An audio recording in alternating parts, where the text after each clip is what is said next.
नमः संस्कृताय मित्रों, कैसे हैं आप। विश्वास है कि आप लोग स्वस्थ होंगे, मस्त होंगे और अपनी परीक्षाओं की तैयारियों में बिल्कुल व्यस्त होंगे।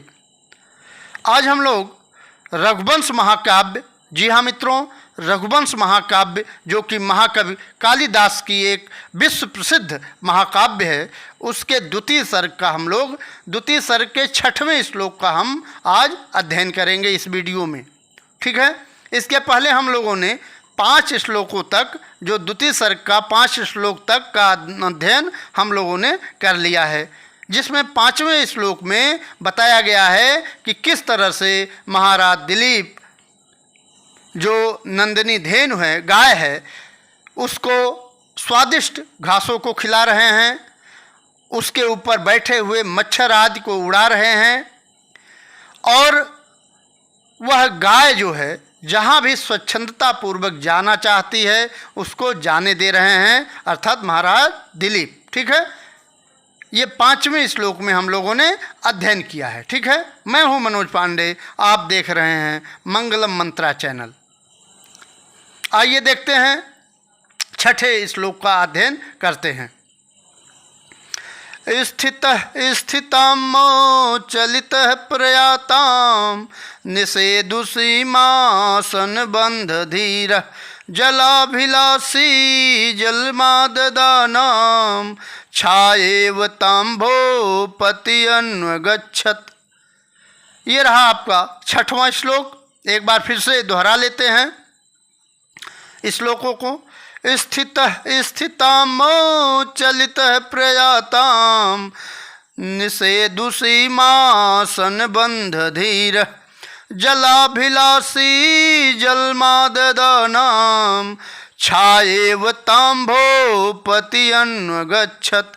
छायेव ताम्भोपति अन्वगच्छत।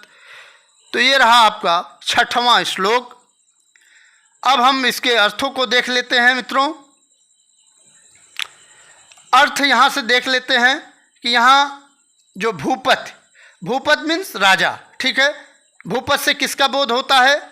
महाराज दिलीप का। ठीक है, तो भूपत से महाराज दिलीप का बोध होता है। ठीक है, तो महाराज दिलीप ताम मतलब उसका, अर्थात उस नंदिनी का, अनुगच्छत, ये अनुगच्छत क्रियापद है। ठीक है, इसको पकड़े रहना। ठीक है, तो भूपत राजा दिलीप ताम उसको, अर्थात उस नंदिनी को, उस नंदिनी का अनुगच्छत क्या किया? अनुगमन किया। ठीक है, किस तरह से अनुगमन किया?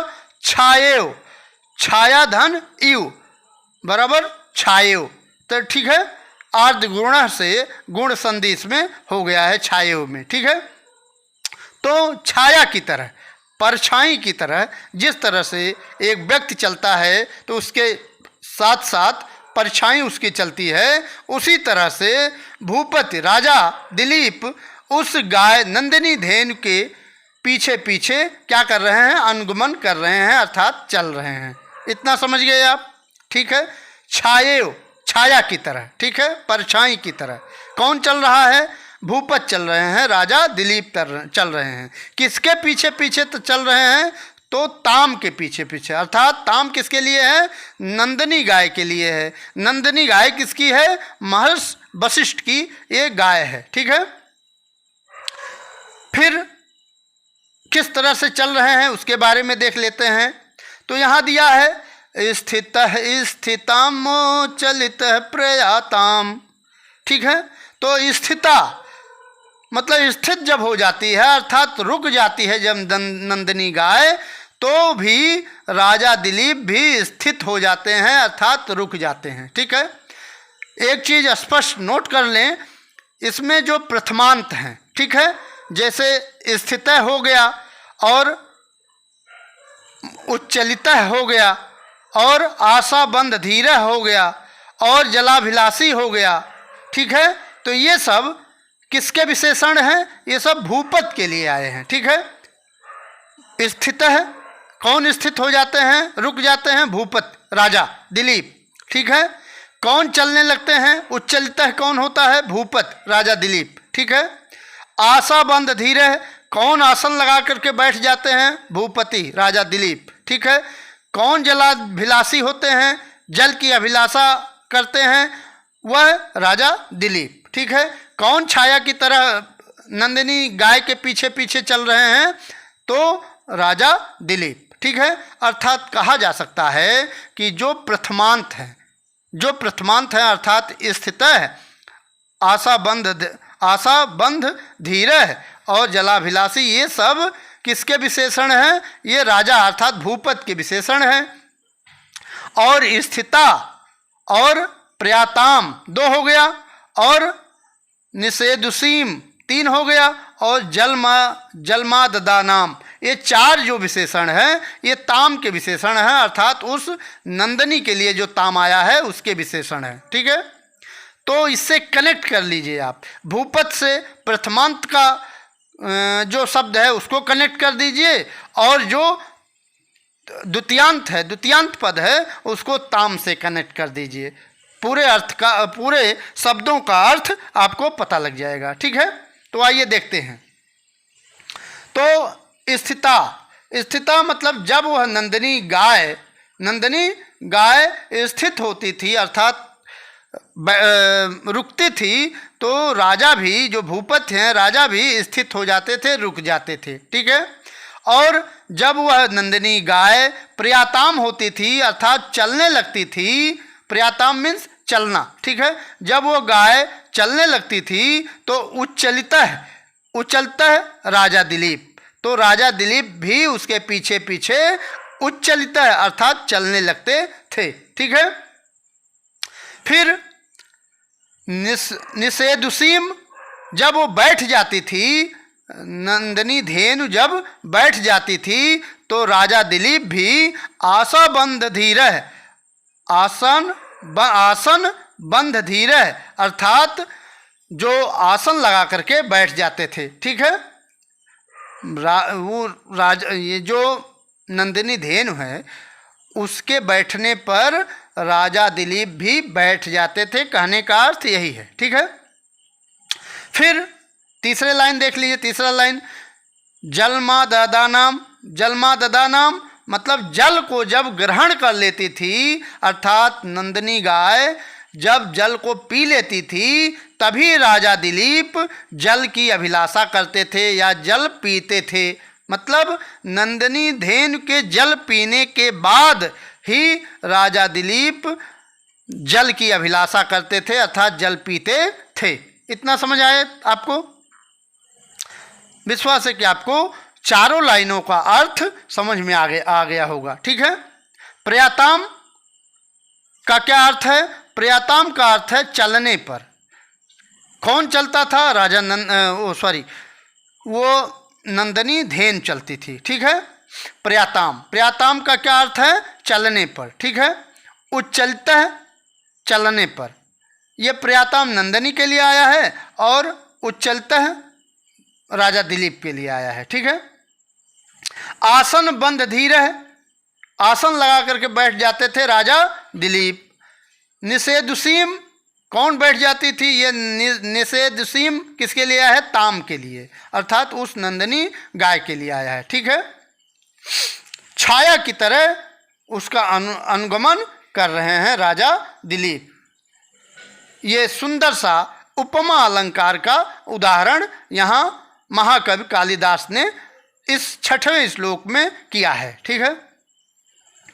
आइए आगे देखते हैं। यहाँ वही दे रहा है कि राजा दिलीप नंदिनी गाय के रुकने पर रुकते, ठीक है। यहाँ आया है ना, यहाँ भूपत राजा दिलीप, यहाँ राजा दिलीप स्थिता अर्थात वह नंदिनी गाय जब स्थित होती थी, रुकती थी, तब राजा दिलीप भी रुकते थे। स्थिता ताम स्थितः भूपति, ठीक है। रुकने पर रुकते थे, चलने पर चलते थे, चलने पर चलते मतलब यहाँ प्रयाताम जब चलने लगती थी नंदिनी गाय तो उच्चलितः, तो राजा दिलीप भी चलने लगते थे, उच्चलितः आया है, ठीक है। बैठने पर बैठ जाते, तो बैठने के लिए क्या कौन सा शब्द यूज हुआ है? निषेधुसीम। जब वो गाय बैठती थी तो आसन बंद धीरह, तो राजा दिलीप भी आसन लगा करके बैठ जाते थे। ठीक है। गाय के जल पीने पर जल की अभिलाषा करते हुए, गाय के जल पीने पर जल माँ ददा नाम, जब गाय जल पी लेती थी तभी जल की अभिलाषा करते थे राजा दिलीप। ठीक है। वही बता रहा करते हुए छाया की तरह उसका अनुसरण किया। ठीक है। किसने किया? राजा दिलीप ने किया। ठीक है। अब इससे बनने वाले प्रश्नों को आप देख सकते हैं कि यहाँ पूछ सकता है, यहाँ इस श्लोक में बता रहे हैं, पूछ सकता है कि भूपति कह, तो भूपति राजा दिलीप, भूपति कह भूपति राजा दिलीप। ठीक है। यहाँ पूछ सकता है जलाभिलाषी, जलाभिलाषी अत्र कह समास है, तो जलाभिलाषी अत्र कह समास है, तो जलस्य अभिलाषी षष्ठी तत्पुरुष समास हो जाएगा। कौन सा समास? षष्ठी तत्पुरुष समास। जलस्य अभिलाषी बराबर जलाभिलाषी। ठीक है। तो इसमें षष्ठी तत्पुरुष समास हो जाएगा। ठीक। फिर पूछ सकता है अस्मिन् पद्ये क्रियापद किम, इस पद में क्रियापद कौन सा है? तो अनुगच्छत क्रियापद है। ठीक है। अनुगच्छत। ठीक है। ये समझ गए। और पूछ सकता है फिर कि अस्मिन श्लोके को अलंकार है, इस श्लोक में कौन सा अलंकार है? ठीक है। तो पूरे श्लोक में महाकवि कालिदास ने उपमा अलंकार का छटा बिखेरी है इस श्लोक में। ठीक है। अर्थात इस श्लोक में उपमा अलंकार का सुंदर वर्णन कालिदास ने किया है। ठीक है। फिर पूछ सकता है कि छायो, यहाँ है ना, छायो इत्यत्र कह संधि, तो छायो में कौन सी संधि है? छाया धन यू, छाया धन यू, तो ए प्लस ई बराबर ए हो जाएगा। छायो गुण संधि, आर्ध गुण सूत्र से छायो में गुण संधि हो जाएगा। इतना समझ गए। फिर पूछ सकता है कि आददा नाम इत्यत्र कह धातु कह प्रत्यय, आददा नाम। ठीक है। यहाँ आददा नाम है। ठीक है। तो आददा नाम में कौन सी धातु है, कौन सा प्रत्यय है?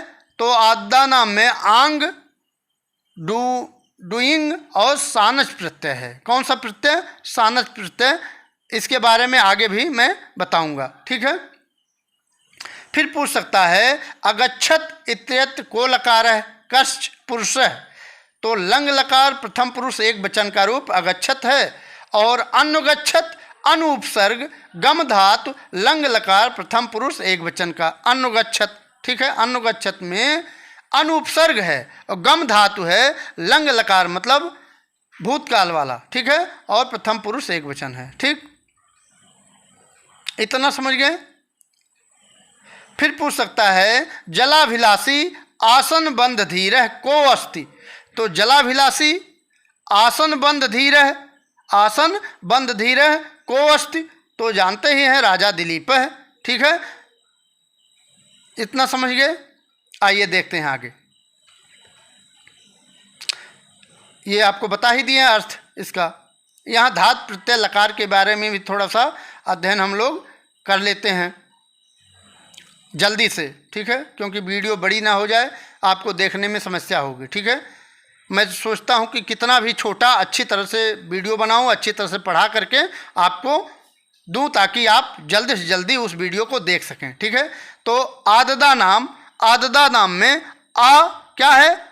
आ उपसर्ग है, दा धातु है और सानच प्रत्यय है। आददा नाम में सानच प्रत्यय है, लट लकार द्वितीया का एक वचन है। ठीक है। अनुगच्छत, अनुगच्छत में अनु उपसर्ग गम धातु और लंग लकार प्रथम पुरुष एक वचन। ठीक। फिर निषेधुसीम बैठने के अर्थ में है, नि उपसर्ग और गीप धातु। ठीक है। लिट लकार द्विवचन द्वितीया का एक वचन है। ठीक है। लिट लकार द्वितीया का एक वचन है। ठीक है। इतना समझ गए। फिर आइए समास के बारे में दो एक जो भी है उसको भी देख लेते हैं, क्योंकि ये परीक्षाओं में आ चुका है, इस नाते मैं बता रहा हूँ। ठीक है, क्या पता कहाँ से फिर से आ जाए। ठीक है, तो आसन बंध में पूछ सकता है कौन सा समास, आसन बंध इत्यत्र कह समास है, पूछ सकता है। तो आसनस बंध, आसनस बंध इति आसन बंध। ठीक है, तो इसमें षष्ठी तत्पुरुष समास हो जाएगा। ठीक है, फिर पूछ सकता है आसन बंध धीर इत्यत्र कह समास है। तो आसन बंध धीर इत्यत्र सप्तमी तत्पुरुष समास में आसन बंधे धीर। ठीक है, सप्तमी तत्पुरुष समास हो जाएगा। ठीक, फिर होता है, पूछ सकता है कि जलाभिलाषी इत्यत्र कह समास है। तो जलाभिलाषी षष्ठी तत्पुरुष है। ठीक है, तो इसका विग्रह क्या हुआ जलाभिलाषी का, जलस्य अभिलाषी इति जलाभिलाषी। ठीक है, षष्ठी तत्पुरुष समास। ठीक है, तो मित्रों आज इस वीडियो में इतना ही। अगली वीडियो में मैं 7वें श्लोक को लेकर के आपके सामने उपस्थित होंगे। तब तक मुझे आज्ञा दीजिए। नमस्कार, जय हिंद, वंदे मातरम, नमः संस्कृताय।